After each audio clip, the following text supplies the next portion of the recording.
যেটা মানুষের সামনে দেখলে আপনি লজ্জা পান, একা একা দেখলে আনন্দ পান, ওই কাজ থেকে নিজেকে এখনই বিরত রাখার সিদ্ধান্ত নেওয়া লাগবে। আল্লাহ পাক বলেন ওয়াইদা মা গদিবুহুম ইয়াগফিরুন, তাদের আরেকটা গুণ আছে, যারা আখিরাতকে টার্গেট বানায়, আখিরাত যাদের জন্য স্থায়ী এবং উত্তম হবে, দুনিয়াকে যারা ছাড় দিতে দিতে, ডাক্তার শফিকুর রহমানের দিকে তাকান। আমার তো এখন যা বাস্তবতা দেখছি, কেউ যদি মনে করে যে আমি টাটকা জিন্দা ওলি দেখবো, ওনার দিকে তাকান। তো টাটকা জিন্দা ওলি এটা 4 দিন ছিলাম ওনার সাথে আমি জেলখানায়। ওনার যে আমল, ওনার যে ঈমান এবং ওনার যে বাস্তবতা এত উপরে।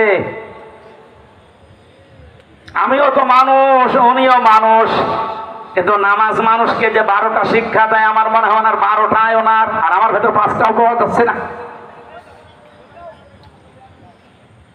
মানুষের চরিত্র হচ্ছে ইন্নাল ইনসানা খুলিকা হালুয়া, মানুষ অস্থির, মানুষ কি, কিন্তু এই বিষয়টা ওনার ভেতরে 4 দিনে আমি পাইনি। অস্থিরতা কি, মানে চাঞ্চল্য কি, একেবারে সব সময় স্বাভাবিক, অথচ ওনার ছেলে ওই সময় জেলে, ওনার স্ত্রী অসুস্থ হয়ে হাসপাতালে পড়ে আছে, আর ওনার আন্ডারে যত আছে এই দেশে ইসলামী আন্দোলন করে লক্ষ লক্ষ মানুষেরা পালিয়ে বেড়াচ্ছে, জেলখানা ভর্তি, অথচ কোনো উস বিষ নেই। আমি একদিন বলেছিলাম যে স্যার একটা মোবাইল নিয়ে এসে দিই, কারারক্ষীরা মাঝে মাঝে নিয়ে আসে, আরো কিছু আসামি আছে দুষ্টু, বলছে কার জন্য মোবাইল করব, বাইরে যা রেখে এসেছি সব আমি আল্লাহর হাতে দিয়ে এসেছি। এই কঠিন মুহূর্তে এই কথা বলা, যে কোন পর্যায়ের ঈমান লাগে আর ভরসা লাগে, ওটা আপনি বুঝবেন, আপনি তো ওই জায়গায় পৌঁছান। জানে দুনিয়াকে যারা আস্তে আস্তে ঠেলে ফেলে দেয়, আখিরাত যারা টার্গেট বানায়, ওদের এই শেষ নাম্বার গুণ এইটা। ওই মানুষগুলো যত রাগ হোক, কঠিন মুহূর্তে ওই মানুষগুলো ক্ষমা করে দেয়। ওনারা যেটা দেখতে পাচ্ছে, এত বড় কঠিন অবস্থা, যে মহিলা মাত্র 1 ঘন্টা ক্ষমতা ছাড়ার পরে আর টিকে থাকতে পারে নাই, আর এই মানুষগুলো 17 বছর ক্ষমতা ছাড়ার পরেও, ক্ষমতা না থাকার পরও টিকে আছে।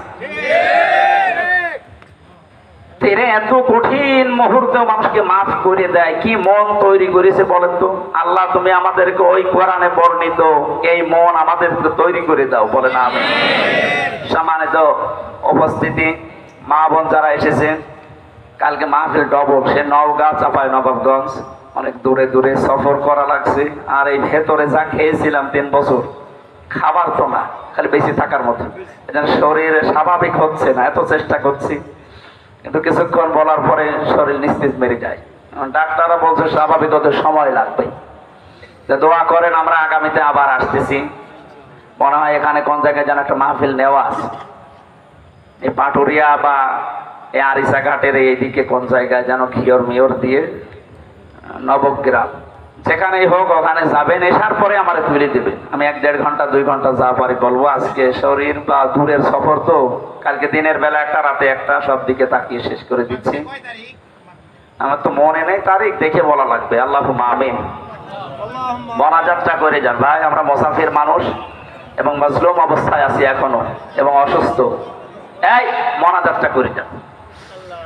রব্বানা যালামনা আনফুসানা ওয়া ইল্লাম তাগফির লানা ওয়া তারহামনা লানাকুনান্না মিনাল খাসিরিন।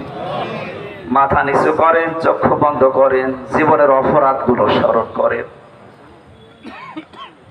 নবীজি জানিয়েছেন আফসোস নিয়ে, কোন মানুষ যদি আফসোস করে চোখের পানি ফেলে দিয়ে অনুশোচনার মাধ্যমে অপরাধগুলো স্মরণ করে, ওই সব অপরাধ আল্লাহ ওই সময় মাফ করে দেয়। যেন বড় আশা নিয়ে যেহেতু হাত তুলেছি, মাথা নিচু করে চক্ষু বন্ধ করে মনের কথাগুলো এবার বলেন। রব্বানা যালামনা আনফুসানা ওয়া ইল্লাম তাগফির লানা ওয়া তারহামনা লানাকুনান্না। বিশাল আসমান